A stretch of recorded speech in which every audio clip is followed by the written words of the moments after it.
Para may pagkakitaan at makapagsimulang muli ang mga OFW na umuwi rito sa bansa, nagsasagawa ng skills training ang mga kaukulang ahensya para sa kanila. Noodle making training inihandog ng Department of Migrant Workers sa mga returning OFW sa Baguio City. Report hatid ni PIA SLU intern Natalia Makadangdang. Libreng skill training para sa mga returning overseas workers na naglalayong magbigay ng dagdag kaalaman at kasanayan na maaari nilang magamit sa kanilang pang-araw-araw na pamumuhay at gawing negosyo.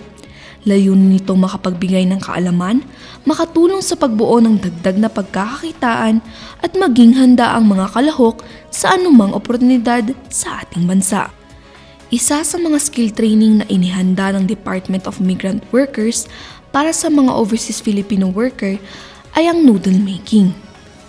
35 partisipante mula sa Baguio City at Benguet ang nakibahagi sa aktibidad.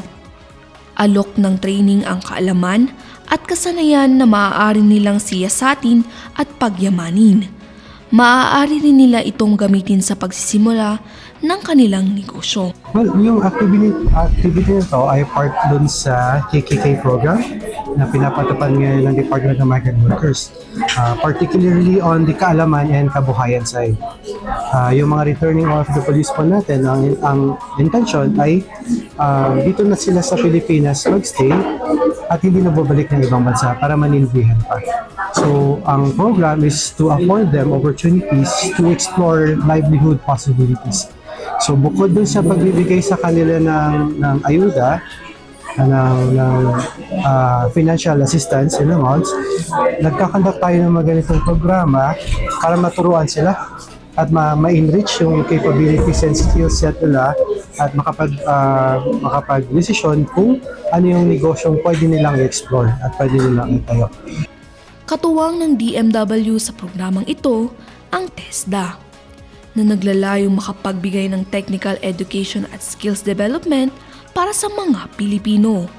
Si Zaira C. Balonglong ay isang community-based trainer na graduate ng culinary arts sa TESDA.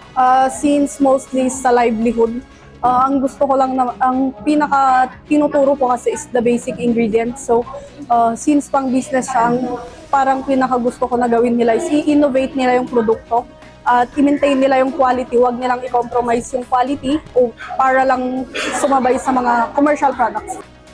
Ayon naman sa mga partisipante sa training, napakalaking tulong nito sa mga gustong matuto, gayon din sa mga gustong magnegosyo. Kabilang na riyan sina Bridget Ordonez at Johara Balan. Kaya ako nagsumali para maituro ko sa aking mga women's at maging livelihood namin. Itong noodles at ibibinta namin pag magawin naming livelihood para may pundo po kami. Ganun. Sumali ako dito kasi for skills training, and then parang maganda siya na pang business for us. So, ayun. So, baka pwede nating i-try na i-start for business. Bukod sa noodle making, nagsasagawa rin ang DMW ng mga seminar at programa para sa financial awareness at small business management at maging financial literacy program. Financial awareness seminar and small business training management.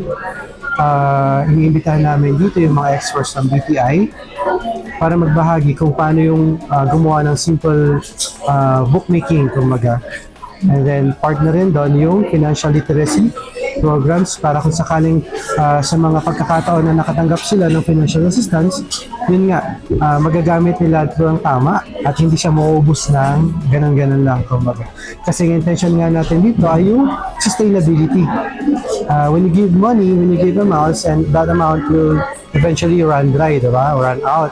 So gusto natin na sana ma-spend nila ito ng tama at magkaroon ng sustainability at maging parte siya ng kabuhayan. Aniya, hindi din naman natatapos ang trainings ng mga OFW dahil mayroon din sila mga partner agencies na maaaring tumanggap sa kanila upang magkaroon ng trabaho. Kamakailan, nagkaroon ng regional meeting dito sa office namin sa Department of Migrant Workers na dinaluhan ng DOST, SSS, at ng iba pa nating partner agencies. Na-streamline doon kung ano yung mga programs and services ng respective agencies na pwede nating igawa doon sa particular na kababayan natin na hihingi ng tulong. So kasama din yun. Kumbaga kung sa amin napunta, kami yung first touch, titignan namin kung ano yung pwede namin itulong, ang programa na pwede namin igawan, at i-explore natin yung possibilities na refer sila sa ibang agencies para maiparating din sa kanila yung programa ng particular agency. Ang skills training na ito ay first batch pa lamang. Hinihikayat nito ang mga OFW na bisitahin at abangan ng kanilang Facebook page para sa mga susunod na training. Aniya, laging bukas din ang kanilang opisina sa anumang katanungan.